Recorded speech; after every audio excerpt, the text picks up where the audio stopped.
Dear friends, Vijayadashami శుభాకాంక్షలు. అసలు ఈరోజు రావణ బ్రహ్మని శ్రీరాముడు వధించి సీతమ్మని అయోధ్యకి తీసుకెళ్తూ ఉంటాడు. అందువల్ల దేశవ్యాప్తంగా సంబరాలు జరుపుకుంటారు. సంబరాల రాంబాబు మన శ్రీరాముడు. అన్ని సంబరాలే, ఎటు చూసినా వినోదాలే, ఎక్కడ చూసినా ఆనందాలే, సంతోషాలే. అంటే రావణ బ్రహ్మని వధించి తన కష్టాలని, ఎడబాటుని, దుఃఖాన్ని, తీరని విచారాన్ని, సాగరమంతా సాడ్నెస్ని, ఓషన్లు మించిన ఒక డిప్రెషన్ని, ఈ సముద్రాలన్నీ కూడా కొలవలేనంత డెస్పైర్, సారో, మెలంకలీ, బాధలన్నిటినీ సంతోషంగా మార్చేశారు. శ్రీరాముడు రావణ బ్రహ్మని వధించి సీతమ్మని ఇంటికి తీసుకెళ్తూ ఉంటే మండోదరి, షీ బికమ్స్ విడో, వచ్చి వెళ్ళిరా అమ్మ, ఆనందంగా వెళ్ళిరా అని వీడుకోలు పలుకుతుంది. స్త్రీకి స్త్రీయే శత్రువు అయిన ఈ సమాజంలో, సౌత్ ఇండియాలో ఎస్పెషల్లీ, స్త్రీకి స్త్రీయే శత్రువు. I don't know about North India. I'm born, brought up in South India, so I felt many times స్త్రీకి స్త్రీ శత్రువు. బట్ సౌత్ ఇండియన్ ద్రవిడియన్ అయినటువంటి మయుని పుత్రిక మండోదరి, ఆర్కిటెక్ట్ గారి అమ్మాయి, శివ పూజ దురంధరుడి గారి భార్య, మేఘనాథుడి తల్లి. సో ఆయన మేఘనాథుడు మదర్ ఎంతో వీరమాత, వీర పత్ని, వీరపుత్రిక. ఈ యొక్క మేఘనాథుడి భార్య కూడా సిలోచన అనుకుంటా ఆమె పేరు. ఆమె కూడా వీరవనిత, పతివ్రత చాలా. సిలోచన ఈజ్ ఈక్వల్ టు సీతమ్మ తల్లి, జనకరాజపుత్రి జానకి. సో మేఘనాథుడి మదర్ బయటకు వచ్చి ఎంతో దుఃఖంతో, భర్తని పోగొట్టుకున్న దుఃఖంతో కూడా ఉండి వీడ్కోలు పలికి సీతమ్మని ఆశీర్వదించి పంపిస్తూ, కలకాలం పుత్రులతో సంతోషంగా ఉండమ్మా నీ భర్తతో. ఆ ఆశీర్వాద ఫలంతో లవకుశులు కూడా జన్మిస్తారు. అలా ఏ తల్లి నోట్లో ఏముంటుందో, ఏ ఏ పుర్రకి ఏ పుద్దో, ఏ నాలుకకి ఏ రుచో అని, ఏ కళ్ళు ఎలాంటివో, ఏ కంటికి ఏ చూపో అని. So beauty lies in the eyes of beholder లాగా ఆవిడ ఆశీర్వాద ఫలం లవకుశులు జన్మిస్తారు. సరే, ఆ లవకుశులు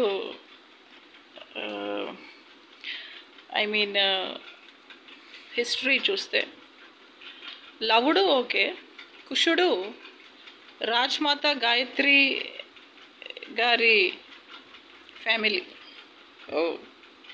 రాజస్థాన్లో రాజ్మాత గాయత్రి ఫ్యామిలీ ఉంది కదా. ఆ రాజ్మాత గాయత్రి ఫ్యామిలీలో రాజ్మాత గాయత్రి భర్తకి గాయత్రి గారు రెండో భార్య.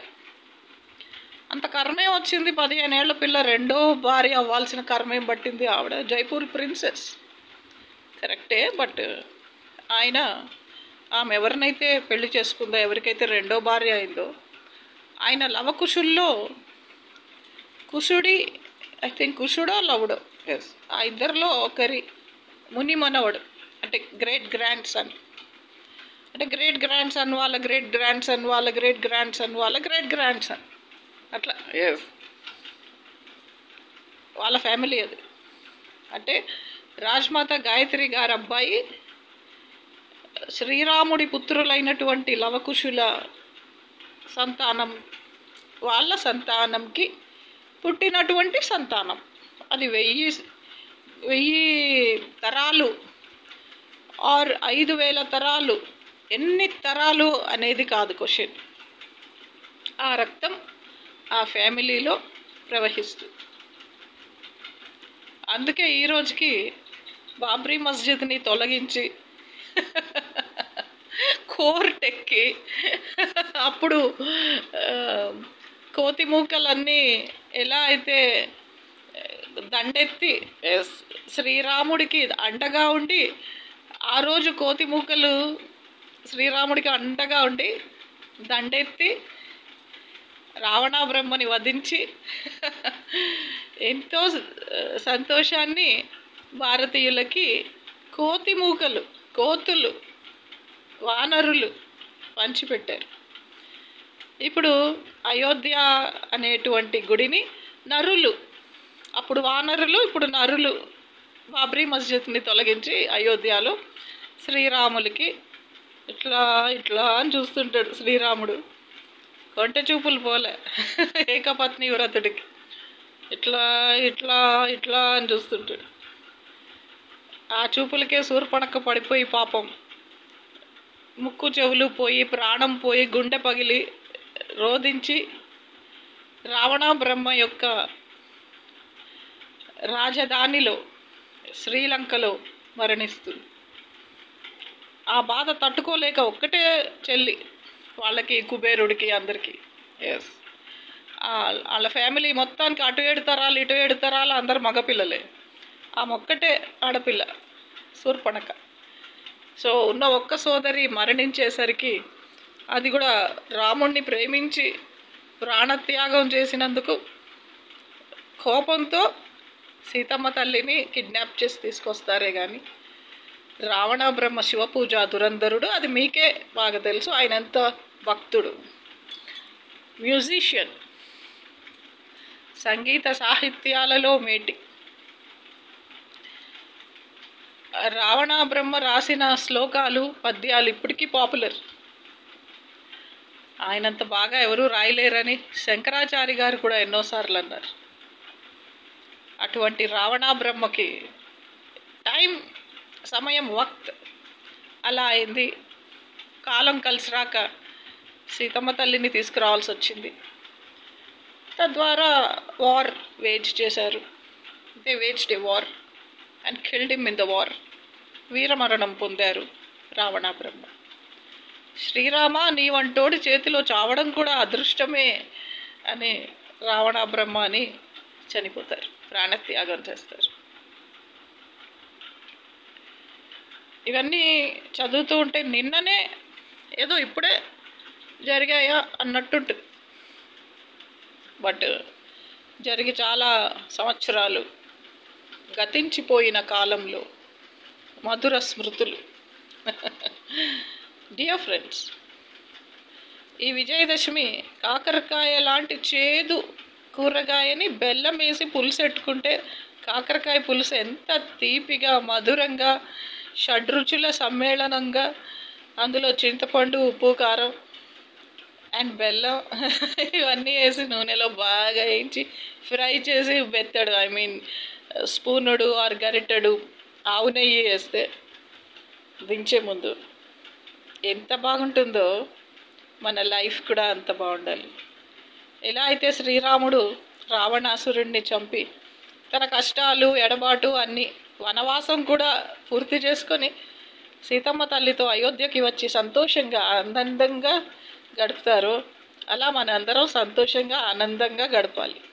మన దుఃఖాలు, బాధలు, ఏమంటారు, అన్ని problems, what ever it is, social, economic, financial or any health problems, emotional problems, physical troubles, ailments ఏమున్నా సరే అన్నీ పోయి మనందరం సంతోషంగా ఎల్లకాలం ఆనందంగా. ఇప్పుడు ఈ కాకరకాయ ఇలాంటి చేదు వెజిటబుల్ని చింతపండు అండ్ బ్యూటిఫుల్గా బెల్లం వేసి చాలా టేస్టీ పులుసు చేసాము చూడి. అలాగే మన జీవితం కూడా సంతోషంగా, టేస్ట్ఫుల్గా, అభిరుచులతో, షడ్రుచులతో ఆనందంగా గడిచిపోవాలి. ఈ కాలం పిల్లలకి కాకరకాయ ఒక వెజిటబులా, ఓహ్ ఓడే నాస్టీ టేస్ట్ అలా అంటారు. మా అమ్మాయి ఎప్పుడు కాకరకాయ వండుతుంటే బాగా ఉప్పు కారం వేసి గుత్తొంకాయ కూరలాగా చేస్తూ ఉంటా. చాలా ఇష్టం నాకు కాకరకాయ. అబ్బా, అదొక వెజిటబులా, అదొక డిష్, అదొక రెసిపీయా, ఎంతో నూనె అంత వేస్ట్ చేస్తావు అంటే చాలా నూనెలో మిరపకాయ బజ్జీలాగా వేయించి ఉప్పు కారం దట్టంగా బాగా అంత కూరి, కొంచెం కంది పొడి కూడా అందులో కూరి మళ్ళీ నూనెలో వేయిస్తే అది అన్నంలో, వేడివేడి అన్నంలో నెయ్యి వేసుకొని తింటే ఆ ముక్కోటి దేవతలు కళ్ళ ముందు కనిపిస్తారు. దుర్గా, లక్ష్మి, సరస్వతి కూడా. So dear friends, Durga, Lakshmi, సరస్వతిని కొలుస్తూ ఏదో విజయదశమి, అంగీరస మహాముని అండ్ ఆశ్వయుజ మాసం, సుకేతుడు, సువేది ఇట్లానే కాకుండా ఈ సరస్వతి వ్రతం మనం చేయాలి. సరస్వతి వ్రతం ఈజ్ వెరీ ఇంపార్టెంట్. కానీ ఎప్పుడు పాత ఆవకాయ కాకుండా కొత్త ఆవకాయ కూడా, పాత జాడీలో కొత్త ఆవకాయ కూడా పెట్టుకోవచ్చు. దేవుడు ఏమండు. దుర్గా, లక్ష్మి, సరస్వతిని అలంకరించి మనం కూడా చదువుకున్నాం కాబట్టి సరస్వతి పర్వాలేదు, టాటా బిర్లా అంత కాకపోయినా డబ్బు ఉంది, ఆస్తి ఉంది కాబట్టి లక్ష్మి, గుణం పార్వతీదేవి, ఇందులో డౌటే లేదు. కాబట్టి ధైర్య సాహసాలలో దుర్గమ్మ తల్లి, విజయవాడ కనక దుర్గమ్మ, కొండ మీద అమ్మవారు, కొండ కింద కమ్మవారు.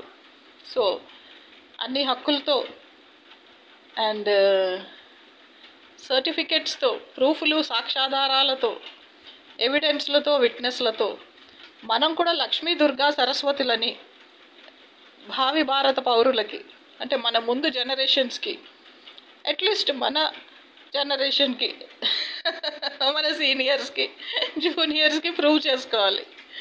Okay friends, thank you. All the best. Happy Dasara.